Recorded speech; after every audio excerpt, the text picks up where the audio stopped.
Alrighty, folks. Welcome to the live show here of the What the Futures podcast. Of course, recorded in the UPL studio. I hope you're having a fantastic Wednesday afternoon. I've had a fun week. We recorded with Maury Miklich here. He's our resident agronomist. He runs ProGrow out of Holden, Alberta, and we talked about fertilizer, a little decline here in fertilizer prices. It's been a hot topic with the Lunchbox crew, but we talked fertilizer, fertility plans. We talked about, variable rate, mapping, just how can you be efficient here for growing this crop in 2026, turning the page a little bit, maybe a bit soon, guys, but turning the page, planning some 2026. It's that time of year. I know that harvest continues for many of you, at least for the next week here. I know even for our farm, we're a couple days yet before we get this thing wrapped up. But you got to turn the page, and we'll talk a little crop marketing here at the end.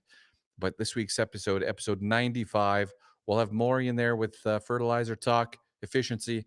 We're also going to talk about your post-harvest crop marketing plan as well. Alrighty.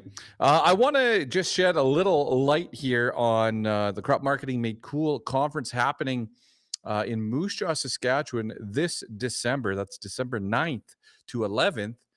And we have an application deadline coming up on Thanksgiving, October 13th. And you're going to say, Ryan, what gives? Why are you putting a deadline on the application process? And just for the clear fact that when we approve applications, it doesn't mean that the farm buys a ticket immediately. In fact, turnaround is probably about a week before someone buys a ticket. But we're getting to that point where if all the applications that are approved, if people buy a ticket or a ticket or two, maybe it's usually like a ticket and a half, right? Is how it works out. Then we could be getting to the point here where we're approaching the sold out spot. And so the application deadline is out there for October 13th for Thanksgiving to basically say that, hey, you know what? Let's see where we're at on this day. Let's see, give everyone a chance that has an approved application to buy a ticket. It is still first come, first serve. Just because you're approved, it doesn't mean you'll necessarily get a ticket. But let's make sure those folks have a chance, right? And then we'll see where we sit. From my math here this afternoon, we have about 40 seats left. All right. Around that. I haven't updated as of today. I know there was a few more sales today, but over 40 seats. We'll say 40 seats. We met with the conference room people. We met with the bars where we're hosting some of our events. And we are shuffling. We have been shuffling chairs and tables, trying to make sure that we have everything figured out, that we're not too squished in there, and that we have all the numbers sorted. All right. We're roughly, you could call it like 75% sold. And the applications that are approved today, just the ones approved today, if they all came and bought, which I don't think they will, but if they did, we'd come in at like 88% sold, 90% sold. So you see what I mean, folks? Like, we are getting to that point where for the conference, it's, hey, is it going to sell it this week? No, absolutely not. In fact, it probably doesn't sell it to the end of the month, to be honest with you. At the end of October is what I'm thinking here, but I need to just let you know. All right. Now, if you want details, go to ryandenis.ca. You can get the details there. And on episode 95, Friday's episode of the podcast, I'm going to run through the agenda, the official agenda. I'm waiting for just one more signature here from a keynote, but we'll keep them aside. Everything else we can talk about, and I'll run through the speaker agenda. I also want to give a shout out to Simple Hedge. So I put out a call to action to say, hey, who do you want to hear from at this conference? And it came back, Simple Hedge, the boys over at Simple Hedge, Evan and I believe Mark are the two gentlemen there. I know Evan's the one I chat with more often, but I think it's Mark. Hopefully it is Mark. So I apologize if I'm screwing that up. But they're coming back. They were with us last year in Drumheller, but they've had a bunch of changes, a bunch of updates. And so if you want to do risk management and hedging from your phone, there's an app that you can go and you can execute some of this stuff. And Evan was telling me about all the latest updates. And I said, man, someone brought this up to me the other day that you guys should be at this conference. And they were there last year. They did a great job, but they even have a different spin this year. They're going to enhance. And for those of you out there, farmers out there that are like, you know what, I'm ready to take it to the next level. I'm very, I have a lot of knowledge about how to execute these strategies. Like Evan was telling me stuff about even just some of the personalized strategies that come out and say, hey, have you considered this? Have you considered that? Prompting you to think about some risk management. So I'm excited to have Simple Hedge back in the fold here for Moose Jaw. All righty. Any questions about conference stuff, you can always go to the website, right? RyanDenny.ca. You can check out anything there. Message me on X, send me a message, Instagram, wherever. And of course, you can email me, ryan@dennyfarming.com. That'll come to me, and I can help answer any questions. People ask, like, what time does it start? If we're going to do this, like, when's it start? When's it end? Well, registration is the afternoon of the 9th, or it's all afternoon, right? You were staying at a nice hotel with some amenities that you may want to take advantage of. So we're going to do that. It's jam-packed. I was going over the agenda with Sarah from Trigger Grain yesterday. Sarah is like a co-MC. And I was like, Sarah, like, is this too much? And she's like, man, Ryan, there's a lot here, but it all looks great. So yeah, so looking forward to it. Looking forward to running through the agenda in more detail. All right. The reason I want to go live today is we have a duck race. I have a duck race set up in the background. I'm going to shuffle the characters here. We have like 11 ducks racing in the background. I'm going to hit the start button. Of course, you can't hear this. It's through my headphones. You can't see this either. But we were doing the voicemail. Sorry, there's quacking going on in my headphones right now. So we were doing this, the voicemail feature. You go to the website, hit, send voicemail. And I got voicemails from Ian, Corey, Val, John, Carl, Allison, Kenneth, Jerome, Donna, Taylor, Jacob, Keaton.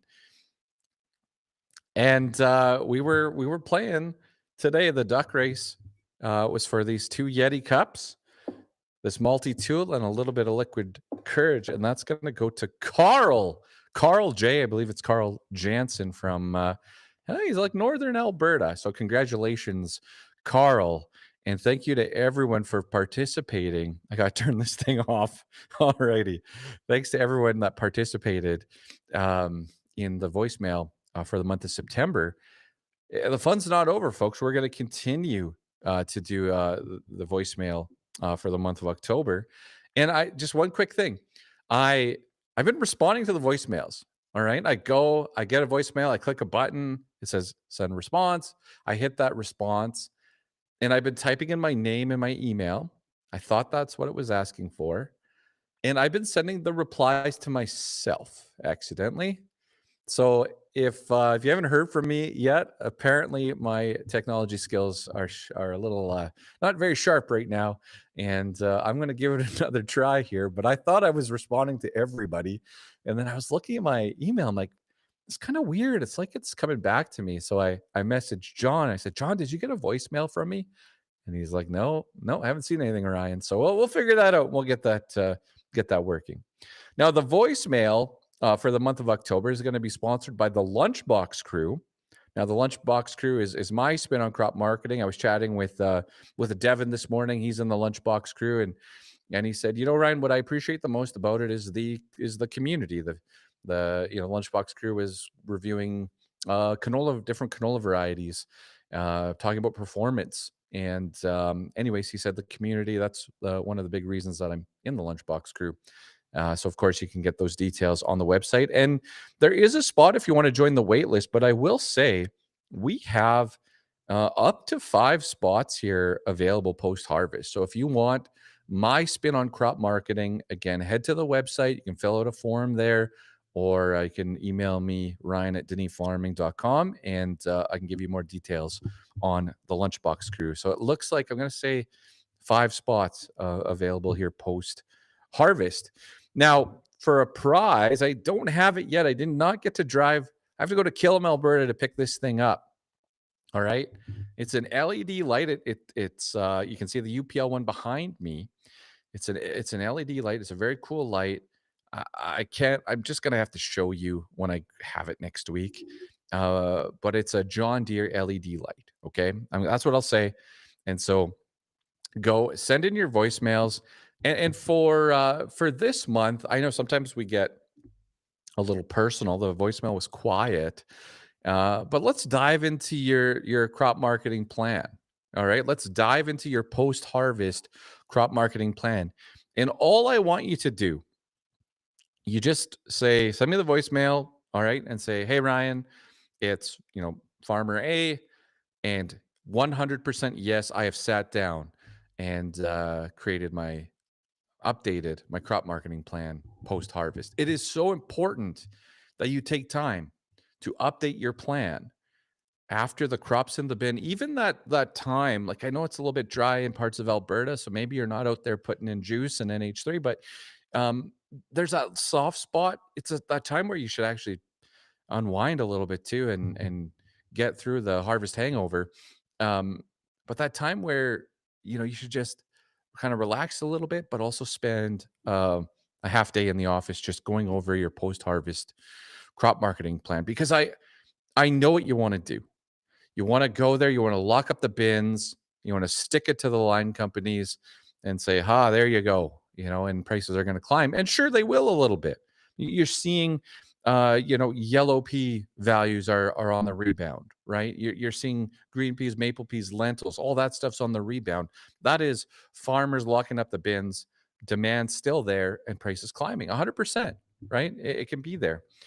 But it's not like that for every single crop. And I'm not one to sit there and say, I'm just going to store this whole thing and figure it out later, especially when the bills and the cash flow need to come. I don't have the privilege of chatting with a bunch of farms that can just throw their crop in the bin and say, let's deal with it next spring, next summer. Most farms need to generate some cash here in the fall, need to pay rent, need to pay these large, repair bills, employee salaries, maybe pre-buy fertilizer, right? The fertilizer market, urea prices dropping across the prairies because you guys aren't active right now. That's one of the reasons. Okay. We're going to talk about that more on episode 95. But make that post-harvest crop marketing plan. All right. Send that voicemail to me. Just I want to hear the confidence in your voice that you've sat down and tweaked that plan moving forward for this winter. All right. Now, just a couple crop marketing things before I hit the end button here. Canola basis. I know nobody likes the article written this week or whenever it was in the Western Producer that says this canola crop's potentially a whopper. Crop's not all in the bin yet. All right. And so again, I chat with people and we talk about stuff and from a yield perspective, and you believe what you want to believe. I'll believe what I want to believe, and we'll move on. All right, we'll agree to disagree. But the market is also giving you some signals here. Okay, so I talked about the luxury of not having the luxury to put everything in the bin till next summer. Like if you can do that, then by all means, you don't have to worry about any of this stuff right now. But if canola movement is very important to your farm operation to pay bills here during the winter months, like we got a little bit of a wake up call in portions of Alberta. If you're delivering into Yorkton, Saskatchewan to a crusher, this is old hat for you. If you're up in the Peace, this is old news for you. You're like, Ryan, we have to buy our space all the time. We have to get there and get that basis. Otherwise, it ain't going to move. Well, we had a couple crushers here in Alberta where you're not necessarily used to them filling up as fast, on October 1st. But if I picked up the phone and called into Fort Saskatchewan today and said, hello, I would like to sell you some canola, they'd say, fantastic. We'll see you in 2026. Now that doesn't work for everybody.